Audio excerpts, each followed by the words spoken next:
Is there a God? Well, that's probably the most important question a person could ever ask. Why? Well, for one, our after-death experience is going to depend on what we've chosen and how well we prepared for this event or not.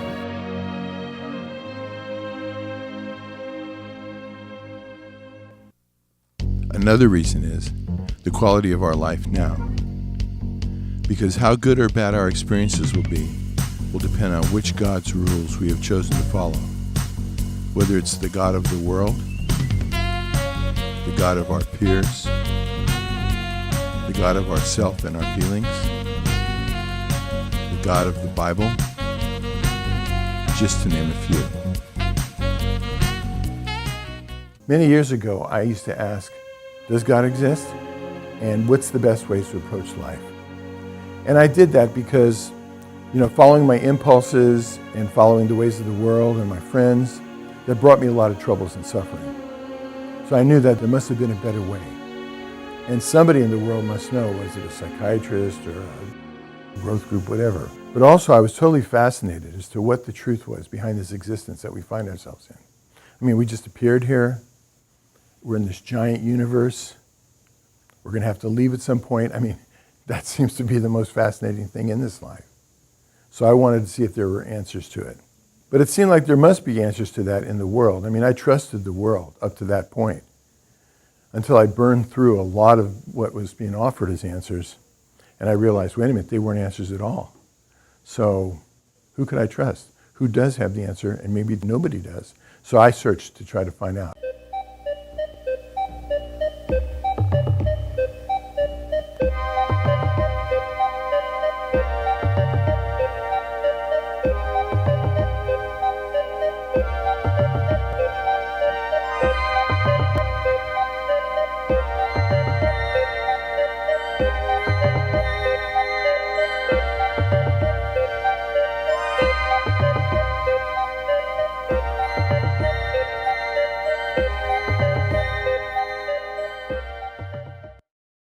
So I did finally find the answer that I was looking for 30 years ago.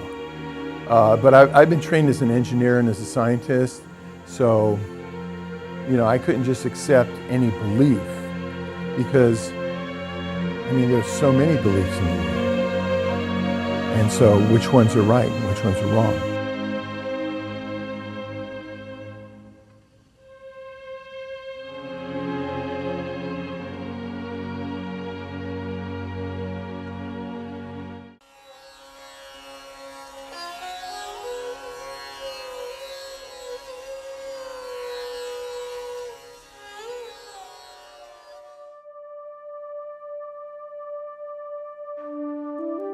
I was finally able to satisfy my scientific side and prove what the invisible realities were behind this existence.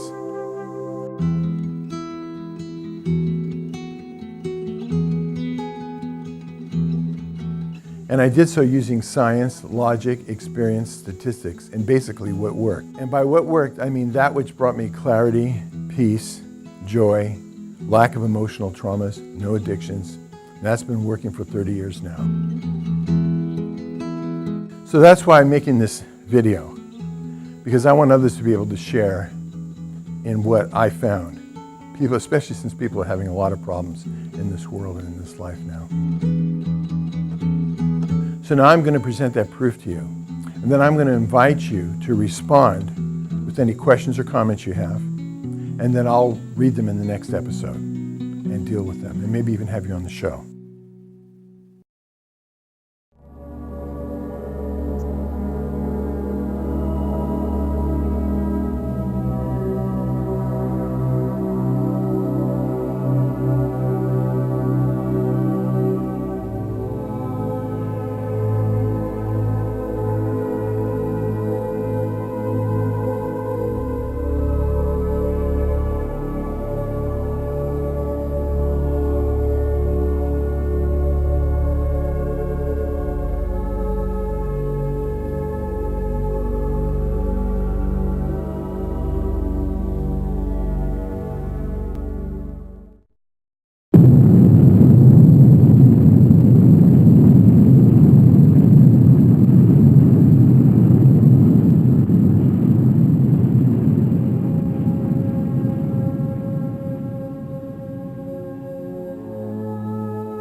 Many people think that the physical universe was started with a Big Bang. But even if that's true, it still leaves some very important questions unanswered. Where did the initial physical matter come from? And what or who caused it to be there? And where did the space for it to bang into come from? And what or who planned and caused the Big Bang to happen? 32 years ago, I was so fascinated by these questions that I left my career in engineering to devote my life to seeing if scientifically provable answers could be found to them. I can now say that yes, these answers do exist and can be known by humans.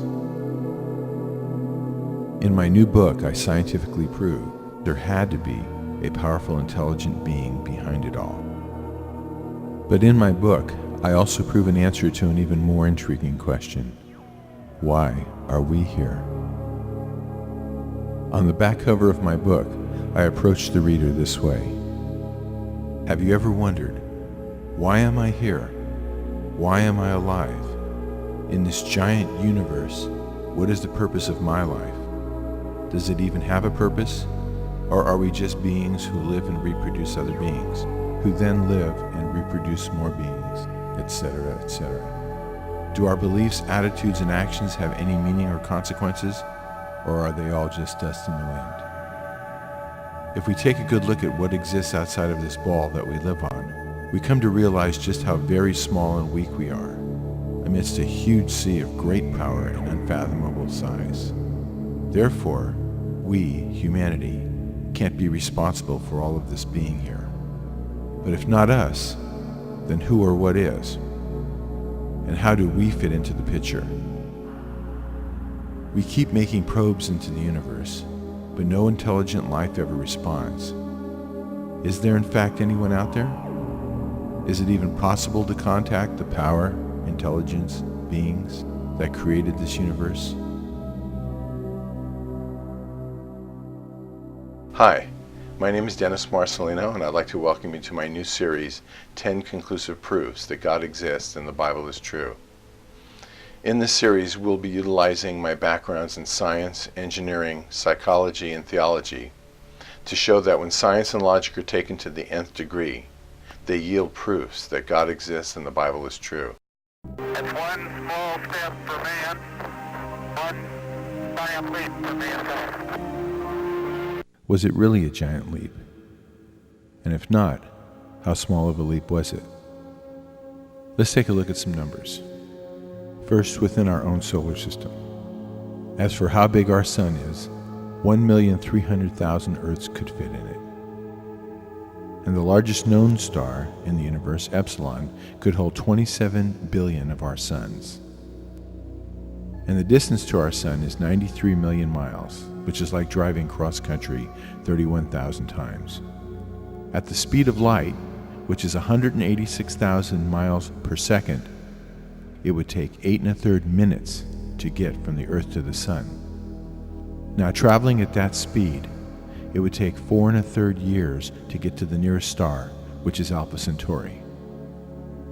Well, in our galaxy, the Milky Way, which is 100,000 light years in diameter, there are 100 million stars. And so far, we know of 100 billion galaxies.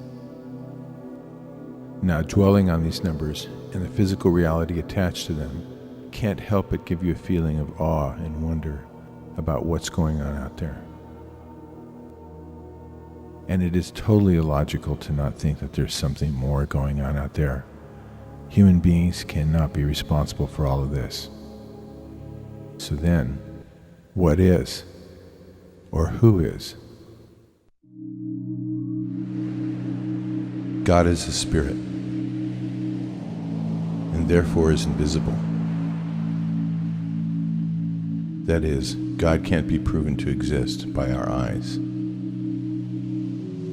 Therefore, like with other invisible things, for example, magnetism, air, X-rays, microwaves, radio signals, etc., the scientific method must be used to prove that God exists.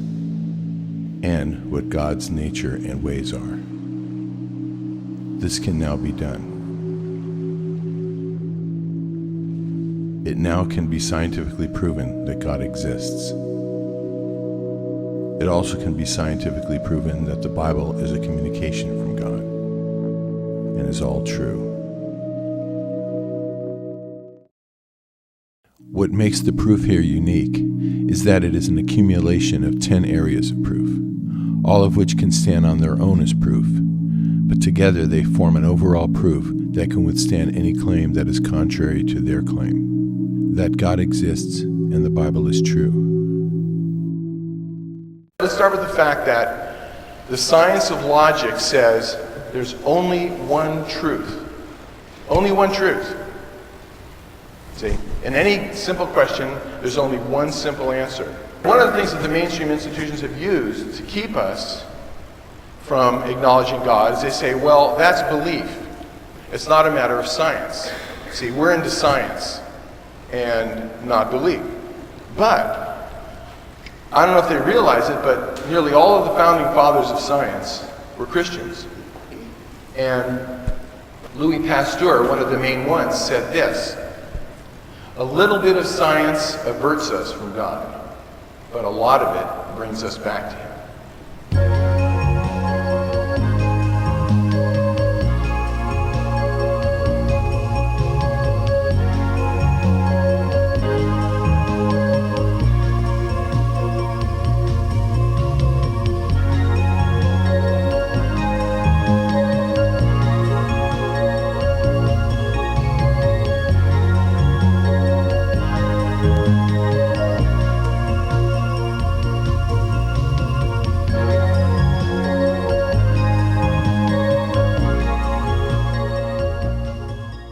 Okay, two laws of physics.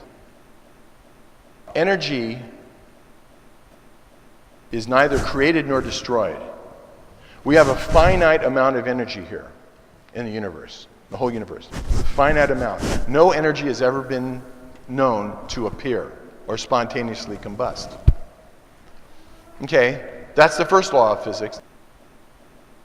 The second law says that energy is constantly decreasing. So we're constantly using up that finite amount of energy. There's no cosmic gas station out there where we can refuel this energy.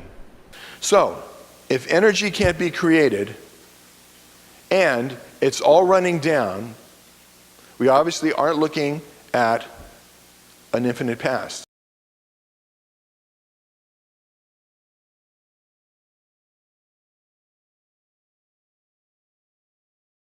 But there's another thing in here that the people who go with the Big Bang and all that conclude.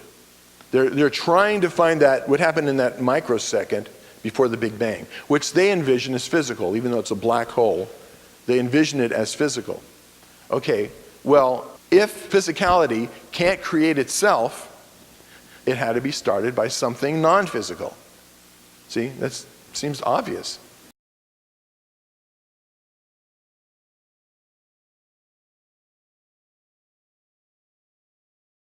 Okay, it's obvious that it's powerful because the immense universe and the fact that we can barely get off of this planet. Obvious that it's powerful. It's intelligent. See, and I'm getting down to the characteristics of the non-physical start of the universe. It's intelligent. Okay, intelligent design is a big issue in the world, but I'm going to say there's 5 categories. The interdependence of unconnected life forms, for example, the golden plover, pollination, the food chain. There's an intelligence there that these participants in the intelligent systems don't have the ability to create. And we'll get into why they couldn't have evolved to that. They say it's instinct. Yeah, well then where did instinct come from? The Cambrian explosion showed that all species and phyla came into existence in a relatively close time period. So therefore they couldn't have evolved. And there's no transitional forms. So it couldn't have been evolution. Information origins. There's so much information in how things work, like even within our own body. Did we create these specialized cells for our liver and for our skin and for our brain, for our heart? No. So there's information that put the DNA into motion that created these organs and this entire body. And the microbiology machines couldn't have evolved. I mean, it's incredible, these little machines that are run by DNA that tell everything what to do, everything in our bodies. And when you get down and look at them and how they work, evolutionists say, well, these things evolved. Well, they didn't evolve. 20 of them were in pre-existence, but there was another 20 that weren't in pre-existence. And they all had to be there at once in order for these machines to function. They had to be there at once, and that's the key thing, why there had to be an intelligence. So coordinated, unconnected life forms had to be made to be coordinated because they don't have the proactive, creative intelligence to be able to cause that coordination. For example, the golden plover. There's things that we take for granted, the sun coming up in the morning, the moon being there at night, the fact that we're just not spinning off. And you saw, we're just this little tiny ball in the middle of a humongous universe, that we're stable, that everything is stable. Well, one day I was standing outside, and I was looking up, and I just saw birds flying in a V formation. And I just said, wow, how did that happen? How did these birds coordinate to fly in a V? I mean, they're unintelligent. How did that happen? They're unconnected, see? So it's not within one system. So I said, wow, there might be some good evidence there for an intelligent designer. And sure enough, when I got into this golden plover, Alaska-Hawaii migration, there was. Because these birds, say the eastern Siberian golden plover, they start in Alaska, it gets cold up there. What did the head bird say? Okay, birds, listen up. We're going to a place called Hawaii. And it's nice and warm there. The birds say, well, how do you know that? I said, well, I got it in this pamphlet by the Order of Evolutionists. It's a science fiction group. It's unreasonable. Well, there's a lot of components to this, though, too. There's Alaska, here's Hawaii. It's all water in between. There's no ways to get to it. There's no stopovers, there's no islands. And yet these birds can't swim. So, how do they make it? Well, their creator had that worked out. Okay, their trip takes them 88 hours and spans 2,485 miles. That requires them to flap their wings 250,000 times without stopping. When they start their trip, they weigh approximately 7 ounces. 2.5 ounces of that is stored fuel in the form of fat. They use up 0.6% of their weight per hour in the process of that flight. When the above figures are calculated out, it turns out that to make this trip, they would need to have stored up 2.9 ounces. But they can only store 2.5 ounces. This is from In the Beginning Was Information by Dr. Werner Gett. So how they solved that problem is drafting. The V formation saves 23% of the energy they would have used up had they not drafted. So drafting is basically like, cycling and NASCAR racing. The cars get behind the car in front of them because it forms a pocket. And that pocket pulls them along. So it saves them energy that they don't have to use. So the birds were doing this. They were drafting. What about the front bird? Who is taking the brunt of the resistance and therefore not saving the energy? Why doesn't it eventually just plunge into the water and drown? Well, check this out. This is incredible. They take turns being the front bird. So, I mean, that to me is amazing. Where did they get that information? Where did they get that coordination? So then, how does that prove that there was an intelligent designer behind the process? Birds don't have the intelligence to work this out. Therefore, an intelligence that sees and controls all the facts had to work it out. The birds couldn't have known that Hawaii exists because they would have drowned in the process of looking for it. Therefore, this information had to be programmed into their brain. Birds, like many other coordinated, unconnected things in nature that don't have the ability to proactively coordinate with other creatures, couldn't have gotten the submissive cooperation of other birds, unless that cooperation was built into them as an instinct that specifically told each bird what to do in their role in this. especially to the degree of efficiency of a flying V. How and why would they decide and coordinate as a group to make the return trip back together? And then the trip back in the winter and always lined up in a V? See, I mean, if they're not intelligent, how are they going to do this? I mean, what does the one bird say? Okay, we're leaving 9 o'clock in the morning. Everybody be here, all fueled up. It's not reasonable. How do they coordinate that there would be a rotating front bird while still maintaining a V? There had to be an intelligence behind this. All this requires an intelligent designer to program a number of things into the bird's DNA, including information that the birds don't have access to, who has the ability to design and program DNA, and in such a way so as to force behaviors internally. Other examples in nature that require an intelligent designer. Well, DNA, the microbiology machines that I talked about, the tail of the bacterium, pollination. You know, that was another thing. I was out in the backyard and I was saying, gee, this cherry tree's not growing any cherries. And they say, well, you have to have another cherry tree. And I say, oh, really? And then bees have to take pollen from that one and bring it over to the other one. I go, why? Isn't that kind of inefficient? And who talked the bees and the trees into all this? You know? Once again, they don't have the proactive intelligence to create these systems. The Cambrian explosion, which we've talked about. Incredible realities in reproduction. What a mind-boggling thing that is. That when that fertilized egg just splits into 2 equal cells, and then 4, and then 8, and then, I mean, why? How can something do that? Especially something non-intelligent. Therefore, the intelligence has to be provided by something or someone. Then there's the coordinated number of specialized systems in the body. Why would some cells say, okay, we're going to be a liver, and then you guys be a brain, and we'll be coordinated together? Just not logical that this was done without an intelligence. All of these multi-component systems consisting of interdependent realities had to be designed and put in place all at once in order to work, and therefore didn't evolve. Nothing in the physical world, including humanity, has had the ability to cause the above things to happen in life forms in their totality. Okay, so now what are we trying to understand about the origin of the universe? It was non-physical, the starter. It was powerful. It was intelligent. It also was a being.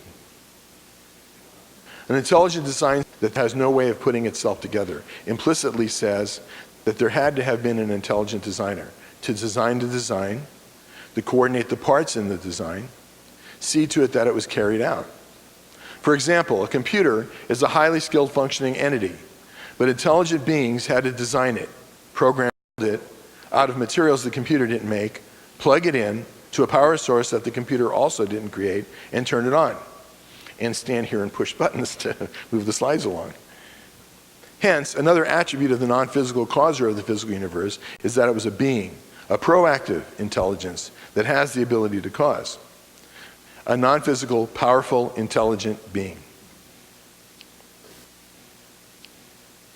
NASA astronomer Robert Jastrow said this about the modern scientist who has refused to acknowledge God and the Bible in the quest for truth. He has scaled the mountains of ignorance. He is about to conquer the highest peak. As he pulls himself over the final rock, he is greeted by a band of theologians who have been sitting there for centuries. And the non-physical causer that I've used the laws of physics to prove here is that final rock.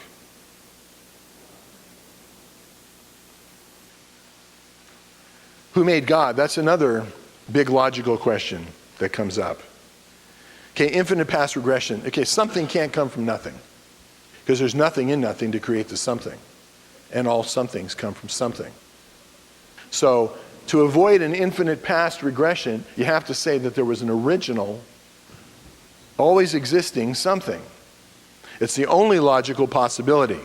The alternative isn't acceptable, because if you say, well, something started, then you say, well, then what came before that? See, so this is something as human beings that we just have to accept as logic. But being anthropomorphic, we want to project our feelings and our limitations onto God, and he's obviously beyond it.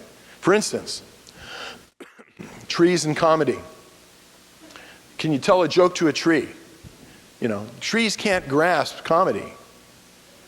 A person blind from their birth can't grasp color.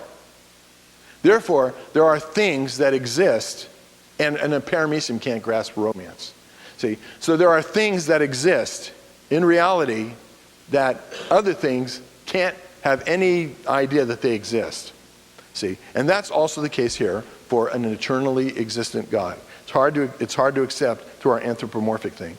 I break this down by saying there are laws of physics and there are the laws of spirits. See, God being a non-physical spirit, it's got its own set of laws. So we shouldn't try to impose physics laws onto God or the spirit realm. And then if you prove the Bible, God says, I am God, there is no other. I am God, there is none like me. Before me no God was formed, and after me there shall be none. From eternity I am He. So there you have it, the proof that I've developed. And if you have any questions or comments, like I said, email me at dennis@ultimatetruths.com. Then I'll spend the first part of the next show addressing your emails. The next episode will be, how provable is the theory of evolution? I mean, the culture and the education system has totally bought into evolution. But is there any proof for it? It's called a theory for a reason.